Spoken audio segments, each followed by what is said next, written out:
Hello friends. तो यार आज की प्रॉब्लम है टॉप के फ्रीक्वेंट एलिमेंट्स। तो प्रॉब्लम स्टेटमेंट है कि given an integer array nums and N integer के रिटर्न द के most frequent elements you may return the answer in any order. तो यार हमारे पास दो इनपुट गिवन है, एक तो नम्स नाम का एरे होगा, इंटीजर नंबर होंगे इसमें, और एक के होगा हमारे पास, वो भी एक नंबर होने वाला है।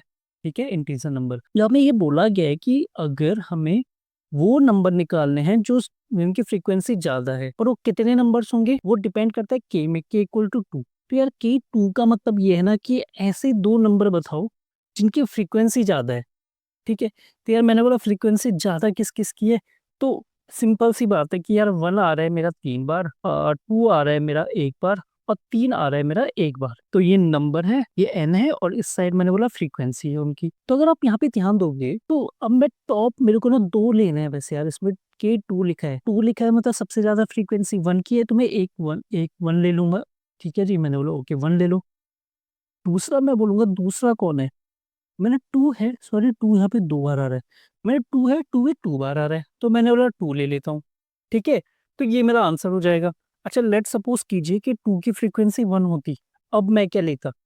तो मैंने बोला लेना तो मेरे को दो नंबर है, एक तो मैंने ले लिया जिसकी सबसे ज्यादा फ्रीक्वेंसी है, तो इसका आंसर होता है 1 2 या फिर 1 3, दोनों में से कोई भी, क्योंकि दोनों की फ्रीक्वेंसी सेम है और चाहिए मुझे दो नंबर। अगर के 3 होता फ्रेंड्स, अगर के 3 होता तब तो मैं तीनों ले लेता। मैंने बोला पहले 1 ले लो। ठीक है जी। अच्छा, के कितना है, के 3 है, तो एरे का साइज 3 ही होना चाहिए, मतलब 3 एलिमेंट्स ही लूंगा।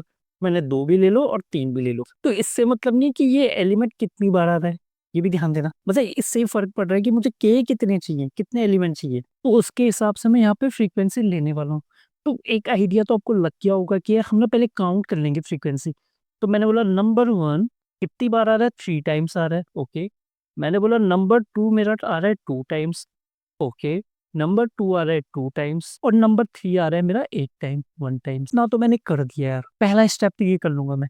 तो दूसरे स्टेप पे अब सोचने वाली बात है, चलो इसको ना मैं फिलहाल ऐसे ऑब्जेक्टिव बना देता हूँ। एक की है जिसमें 1 है, एक की है जिसमें 2 है जिसकी वैल्यू 2 है, एक की 3 है जिसकी वैल्यू 1 है। तो फ्रेंड्स हम पता है क्या करेंगे, हमने बोला एक बकेट बनाओ यार। तो बकेट क्या होगा, मैंने बोला एक एरे ऑफ एरे होने वाला है, उसमें मैं ना कुछ काम करूंगा। मैं क्या करूंगा, मैंने बोला एक काम करो, उस बकेट में फ्रीक्वेंसी का काउंट देखो, जैसे ये 3 काउंट है इसका, ठीक है 3 काउंट है, तो फ्रेंड्स तो पता है क्या बोलूंगा, आइटरेट तो मेरे को इस पे करना है। जैसे मैंने बोला पहले आइटम, पहले की है मेरी 1, फिर 2 है, फिर मैंने बोला एक काम करो, जो वैल्यू है ना, जो भी उसकी वैल्यू की मतलब फ्रीक्वेंसी है, तो मैंने बोला उस फ्रीक्वेंसी का नंबर देखो, फ्रीक्वेंसी का नंबर तो बोला 3 है।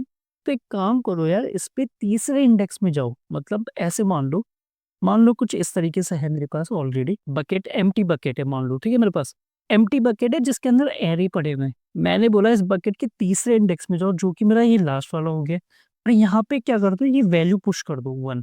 मैंने ओके जी 1 पुश कर दिया। फिर दूसरे उसमें जाओ, काम खत्म, इतना ही करो फिलहाल, छोड़ दो, मैं बताता हूँ अभी करना क्या है। फिर मैं यहाँ पे गया, मैंने बोला इसकी फ्रीक्वेंसी कितनी 2 है, तो दूसरे इंडेक्स पे जाओ, दूसरे इंडेक्स ये हो गया, इस पे वैल्यू कितनी पुश कर दो, जो मेरी की है, ये कितनी है 2 है, तो मैंने 2 पुश कर दिया। फिर मैंने बोला इंडेक्स 1 पे जाओ, 0 1 इंडेक्स पे गया, कितना पुश कर दो, 3 पुश कर दो। तो मेरे पास कुछ इस तरीके से आ गया। अब आप एक चीज ध्यान दोगे ना, फ्रेंड्स एक चीज आप ध्यान दोगे ना, तो जिसकी फ्रीक्वेंसी ज्यादा होगी ना, वो हमेशा नीचे होने वाला है, हमेशा गारंटी है इसकी। कैसे बोलोगे आप, कैसे, यार देखो ना, ये फ्रीक्वेंसी को ही तो मैं इंडेक्स बना रहा हूँ, मैंने फ्रीक्वेंसी को इंडेक्स बना दिया और उसमें वैल्यू डाल दी ये।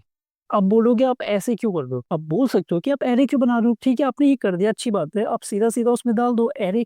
एरे के अंदर एरे क्यों बना रहे हो यार, रीजन ये है ना, मान लो यहाँ पे, मान लो मेरे पास 4 भी होता है, चलो मैंने बोला 4 होता है मेरे पास। अब 4 कितनी बार आ रहा है, 4 आ रहा है 2 टाइम्स। अच्छा 4 आ रहा है 2 टाइम्स, तो यहाँ पे मेरे पास कुछ इस तरीके से हो जाता 4 ऑफ 2। अच्छा 3 तक हो गया, तो अब ये 4 के पास आता, मतलब ये बोलता है कि 2 वाले इंडेक्स में 4 डालो। 0 1 2 वाले इंडेक्स में तो ऑलरेडी 2 पड़ा है, तो 4 डाल देता तो, है ना, एक सिंगल तो रख नहीं सकता।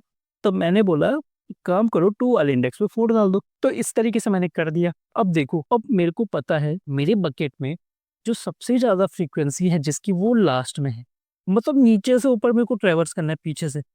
तो मैं गया, मैंने इसको बकेट को कितनी बार ट्रेवर्स करूंगा, जितना मेरा के होगा। मान लो के मेरा 3 है, तो मैं तीन तीन टाइम इसे ट्रेवर्स करने वाला हूँ। अब मैं एक एक एलिमेंट को, अच्छा बकेट के अंदर देखो, बकेट के अंदर भी एरे है, तो इन एरे को भी ट्रेवर्स करना है। ठीक है, एरे को ट्रेवर्स किया 1 आ गया, फिर यहाँ पे ट्रेवर्स किया 2 आया, 4 आ गया, तो मेरा यही पर खत्म हो गया फिर। ठीक है जी, मेरे को ये भी तो ध्यान देना है ना कि कितना ट्रेवर्स करना है यार, 3 ट्रेवर्स करना है, बात सही है, बट अंदर एरे के साइज भी तो देखो ना, एरे मल्टीपल एलिमेंट्स भी हो सकते हैं। तो बात समझ आ गई होगी आपको। तो चलो ये अप्रोच हम यूज करने वाले हैं, काफी सिंपल है। तो चलिएगा, अब मैंने बोला सबसे पहले मैं हैश मैप ही बना रहा हूँ। ठीक है, तो मैंने बोला फ्रीक्वेंसी मैप, मैं एक मैप बना देता हूँ। न्यू मैप आप ऑब्जेक्ट बना सकते हो, बट मेरे को मैप ज्यादा अच्छा लगता है, इसमें मेथड से काफी सारे। ठीक है जी, स्टेप वन में हमने बोला फ्रीक्वेंसी मैप बनाओ। कैसे, मैंने okay let num of nums, और इसमें सेट करते रहो फ्रीक्वेंसी मैप डॉट सेट। और सेट क्या करना है, मैंने बोला की होगी मेरा, क्या की होगी मेरा नंबर, जैसे 1 है तो मैंने वो 1 मेरा की हो गया, कॉमा मैंने बोला फ्रीक्वेंसी मैप डॉट गेट नम। ये चेक करो क्या ऑलरेडी 1 आ तो नहीं रखा, अगर ऑलरेडी आ रखा है, ठीक है जी, तो ठीक है उसकी वैल्यू उठा ले लो। अगर नहीं आ रखा, मतलब अगर अनडिफाइन है अभी तक, तो 0 ले लो। इन दोनों में से एक वैल्यू उठा लो। तो इनिशियली तो अनडिफाइन होगा, तो मैं 0 को कंसीडर करूंगा, तो यहाँ पे मैंने बोला +1। तो मैं इफ एल्स पे लगा सकता था, बट ये सिंपल एक सिंगल लाइन में मैंने कर दिया। 1 आया, 1 को मैंने चेक किया फ्रीक्वेंसी मैप में है, नहीं है तो 0 लूंगा, 0 + 1 1। तो मैंने बोला 1 आ गया एक बार, दूसरी बार मुझे फिर 1 मिला, मैंने बोला 1 तो ऑलरेडी एग्जिस्ट करता है, तो मैंने जो उसकी ऑलरेडी फ्रीक्वेंसी है उसको उठा लो, मतलब 1 आ जाएगा।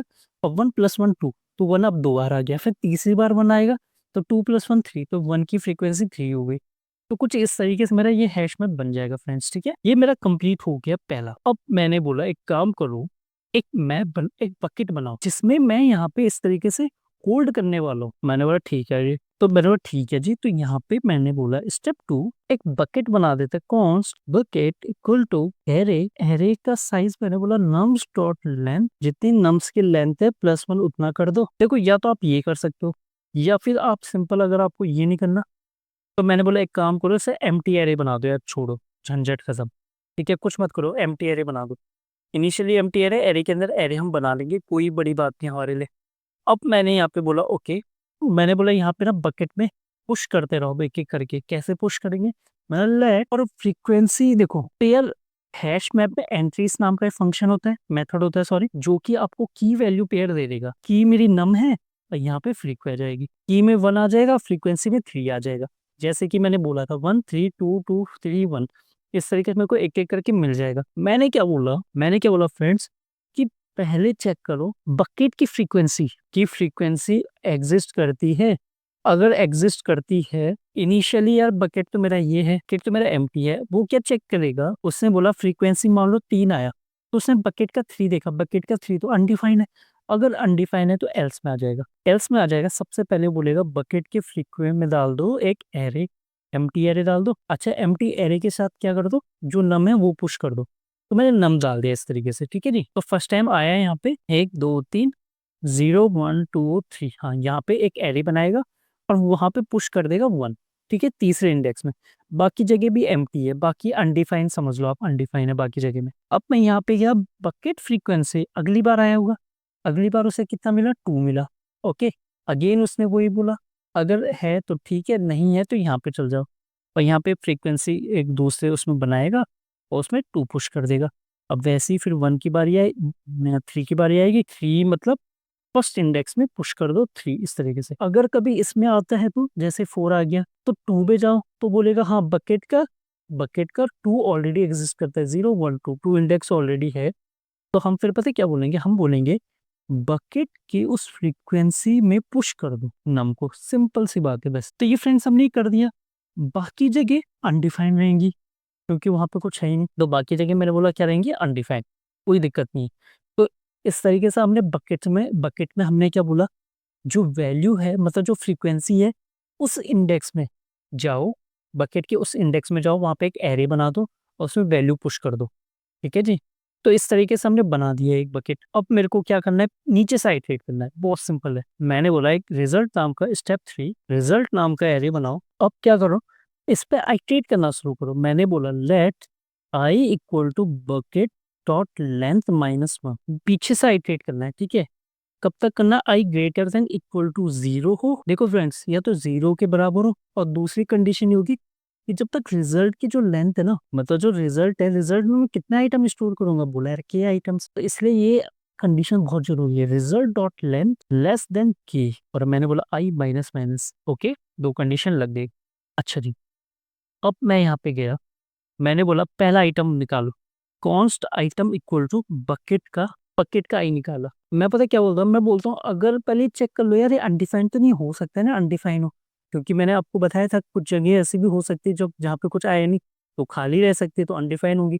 मैंने बोला अगर आइटम, मतलब अगर आइटम है, एग्जिस्ट करता है, तो अब इस पे आइट्रेट करो। तो जैसे यहाँ पे पहले ये वाला मिला होगा उसे 1 वाला, जैसे इसे आइट्रेट करना शुरू किया, तो ये क्या बोलेगा, लेट नम ऑफ बकेट का आई, या फिर मैं नहीं, बकेट का आई नहीं, सिंपल मैंने बोला आइटम। कंडीशन क्यों लगाई मैंने, क्योंकि यार अनडिफाइन हो सकता था, और अनडिफाइंड पे मैं आइट्रेट तो कर नहीं सकता, इसलिए इसलिए मेरा एरर ना है रन टाइम पे, तो पहले ही चेक कर लो कि अनडिफाइंड तो नहीं है।